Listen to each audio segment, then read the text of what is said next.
A man with a face covered in disturbing tattoos, a past marked by violence and substance abuse, and two brutal crimes that shocked Florida in 2019. He not only took lives in a cruel manner, but also became a controversial figure who even gained fans over time. In today's video, we're going to talk about the case of Wade Wilson. Early life and background. Well, Wade Stephen Wilson was born on May 20th, 1994 in Florida, the result of a teenage pregnancy where both his mother and father were only 14 years old at that time. So obviously, his future wouldn't be very good. That was kind of already determined because of the parents' conditions. Still a baby then, to avoid this future, he was put up for adoption and ended up being raised by a stable couple who had some money and were religious. It seemed like a good home for him. His adoptive parents were Steve and Kathy Wilson, who even gave him their surname. The two already had two daughters and attended the same church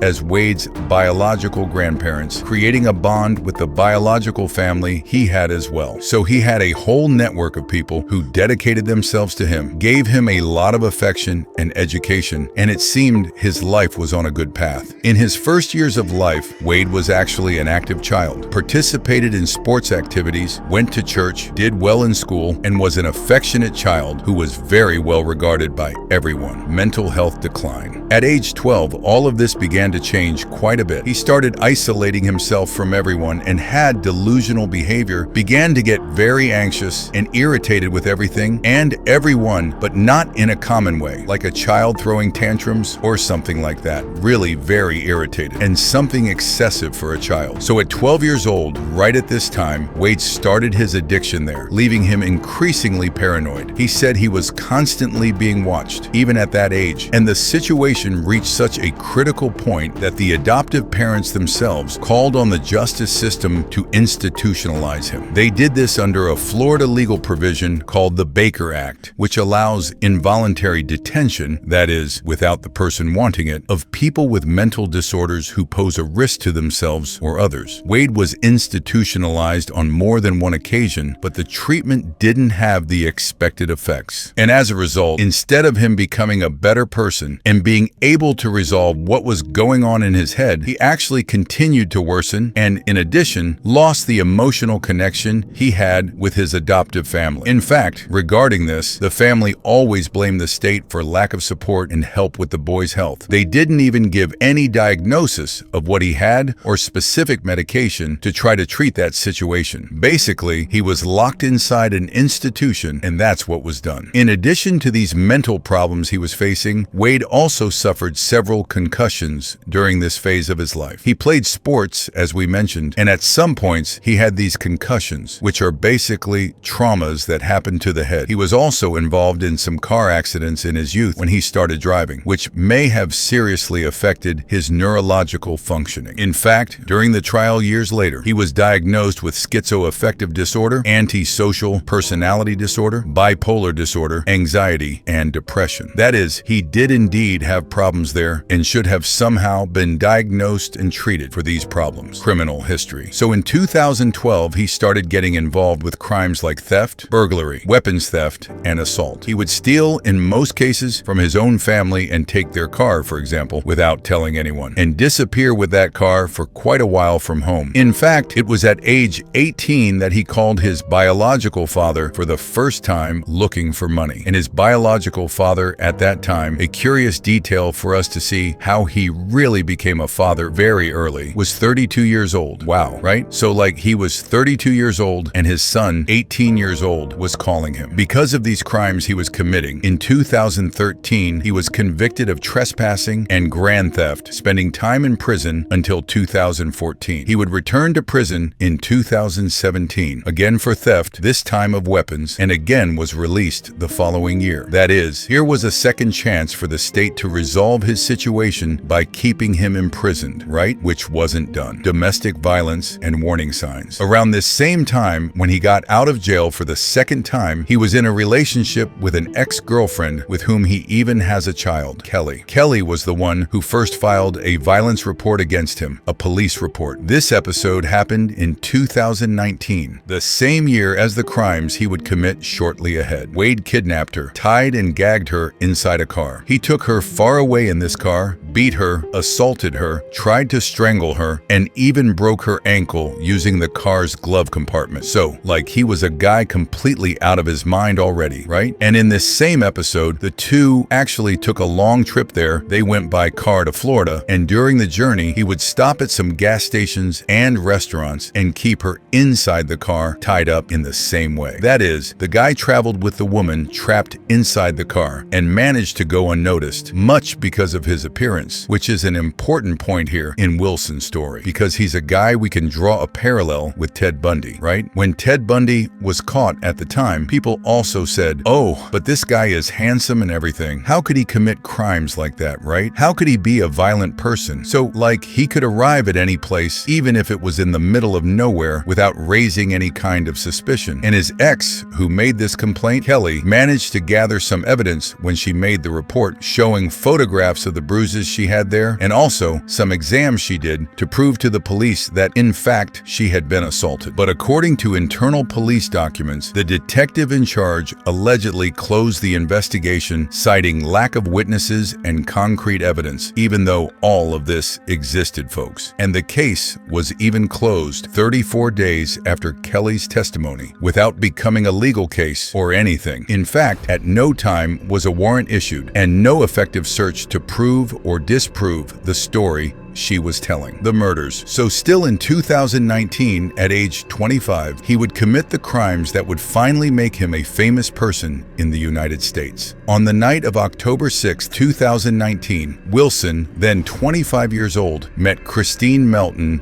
35, and her friend Stephanie Sailors at Buddha Live Bar in Fort Myers. It's worth noting that Wade, when he went to this bar, went with his girlfriend at that time. He was with Melissa Montanez, who was his partner. In fact, the car he drove to get there was his girlfriend's. The two fought at the bar, and she walked away from him, went to another part of the bar to talk with a friend, and then a guy named Jason Shepard appeared, who would be another handsome guy who liked to use this and that and everything.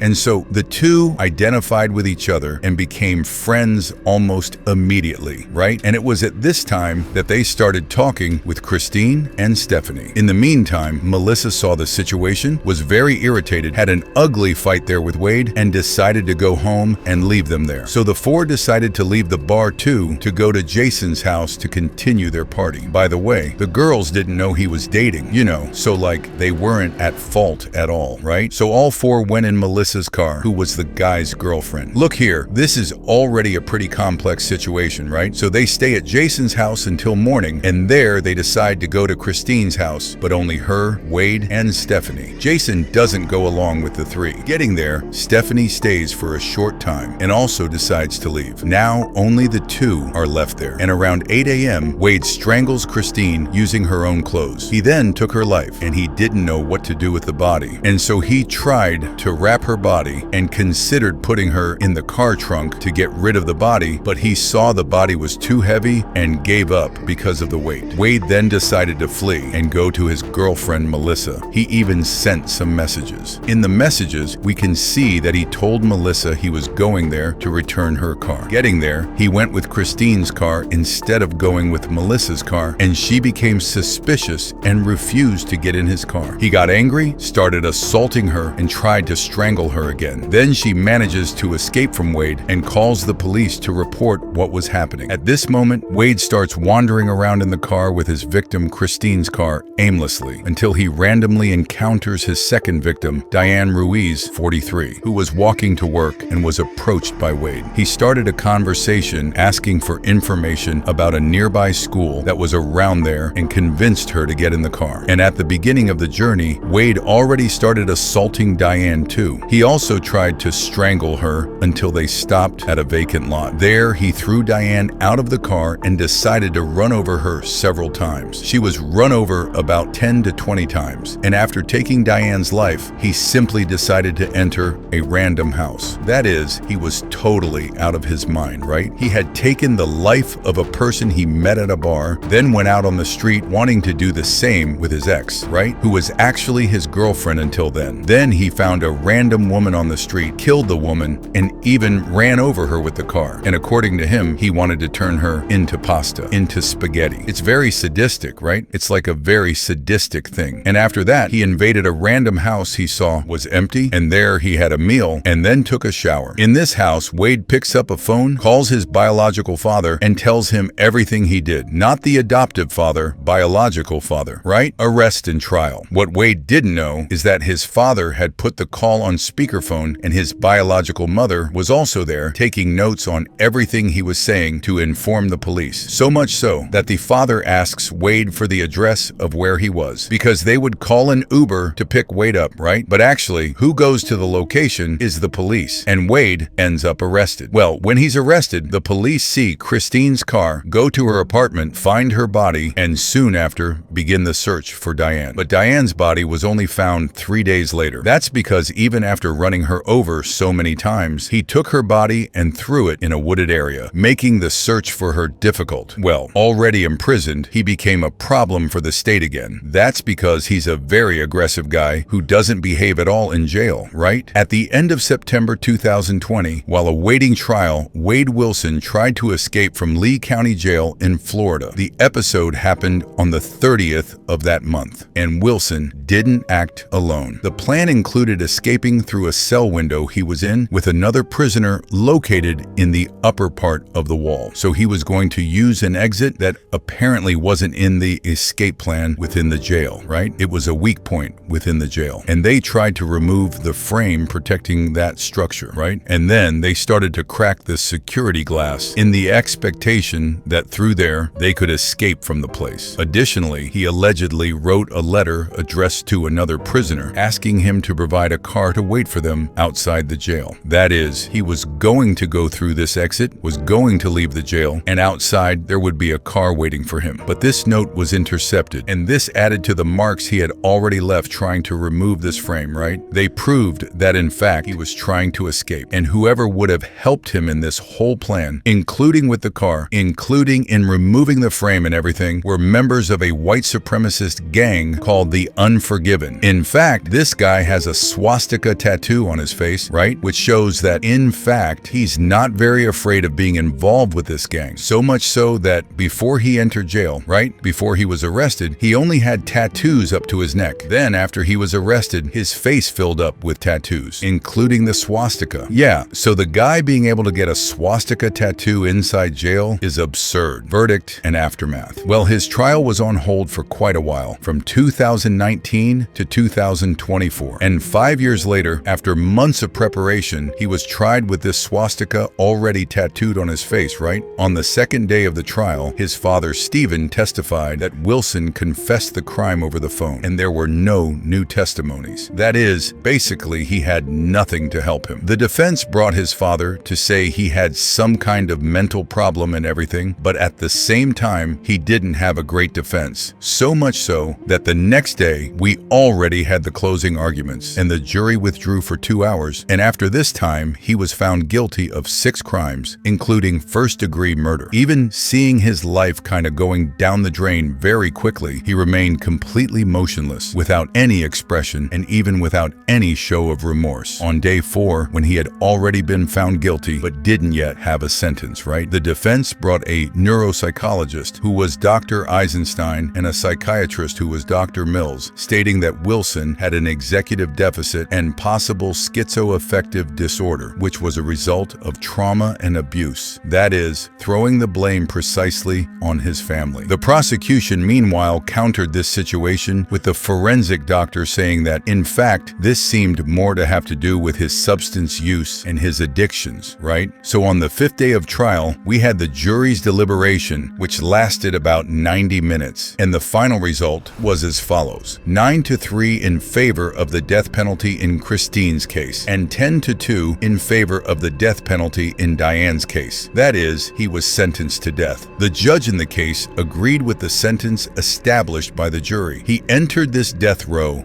where he is to this day. The fan phenomenon. And at that time, because of his appearance, because of the crimes he had committed, because of the way he reacted to the case took over the internet. With this, Wade Wilson gained fans and even received thousands of messages. More than 4,000 messages from people who were his fans, plus 65 handwritten letters. The vast majority even asking the judge to forgive Wade Wilson or to exchange the death penalty for life imprisonment so he would remain alive. Since then, he was transferred to another city called Rayford, where there's even a kind of security measure on him because he really is a very violent person. And since he arrived there, which hasn't been a year, he's already had 10 disciplinary violations, including disobedience of orders, unauthorized drug use, and misuse of state property. Something shocking about this case is that despite his victims being women, a large part of the fan club he gained are women. In fact, it's a phenomenon known as hybristophilia. This term describes an attraction or fascination with criminals who committed violent acts. Just to give us an idea, Wade received about 754 photos sent by women, with 160 of them being blocked by police for being considered inappropriate, right? That is,